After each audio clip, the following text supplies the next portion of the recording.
Pak Mahfud, Ya, tugas Kompolnas itu apa? Diperjelas, Pak. Tugas Kompolnas itu apa sih sebenarnya? sangat ya. Saya ini Menko Polhukam, Ya.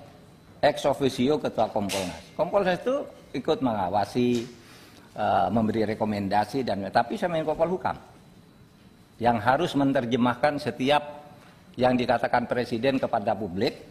Misalnya gini, kalau sudah Presiden bicara ke publik, Menteri itu tidak usah tanya lagi. Ya, yang saya tanya bukan Menko-nya, Pak. Tugas Kompolnasnya.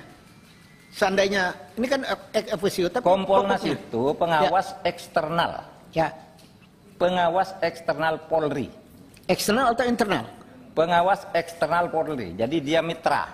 Ya. Saya waktu ketemu pertama sebagai Kompolnas, saya bilang, Kapolri, saya tidak akan menjadi seperti Kompolnas dulu, seperti musuh.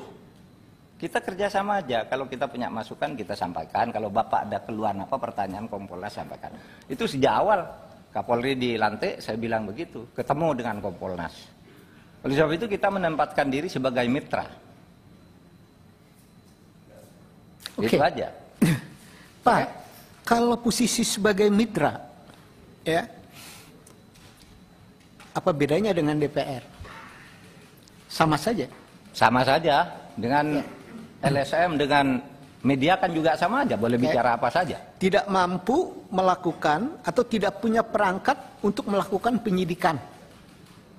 Dalam hal ini maka Bapak berdiskusi dengan Komnas HAM, saya paham.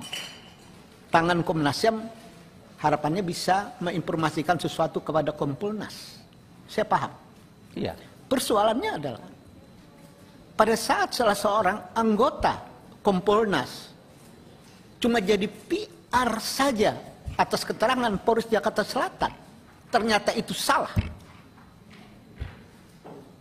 Ini kan luar biasa. Iya. Nah, luar biasa inilah dalam catatan sebenarnya Kompolnas ini perlu nggak? Oh, terserah Bapak kan yang buat Kompolnas ada ini. Iya, yang saya Kan tanya. DPR yang buat. Iya, Kalau mau menurut saya, dibubarkan, kalau bubarkan kapasitasnya cuma jadi juru bicara, Iya. seperti itu ya tidak perlu ada Kompolnas. Ya silakan Pak. Nanti disimpulkan aja habis rapat ini. Oh iya, Kompolnas nanti kita bubar, simpulkan. terserah aja. Ya makanya kita panggil Bapak dalam rangka apakah Kompolnas diperlukan untuk melakukan pengawasan eksternal kepolisian.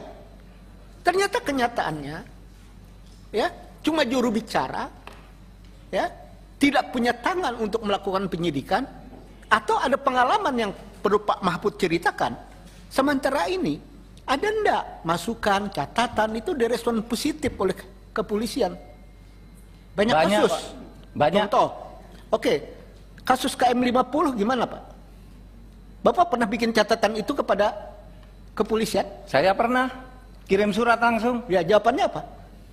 Itu urusan Kapolri. Saya pernah, saya sebagai Jawabannya, Menko Polhukam, tidak ada jawaban ini apapun, nggak hasil penting ya, Pak? penyelidikan tindak lanjuti resmi Pak, tertulis Pak. Ada Masa tindak saya lanjut diam? nggak, Pak? Boleh dong. Ya boleh. Enggak, Ada kalau tindak soal lanjut nggak, Pak? implementasi di Polri jangan salahkan saya. Yo tidak disalahkan Pak. Kita ini kan bernegara. Yang saya tanya adalah tugas Bapak itu direspon nggak? Kalau tidak direspon maka benarlah tidak perlu ada Kompolnas. Kalau direspon berarti ada Kompolnas. Polri semakin maju kan begitu Pak?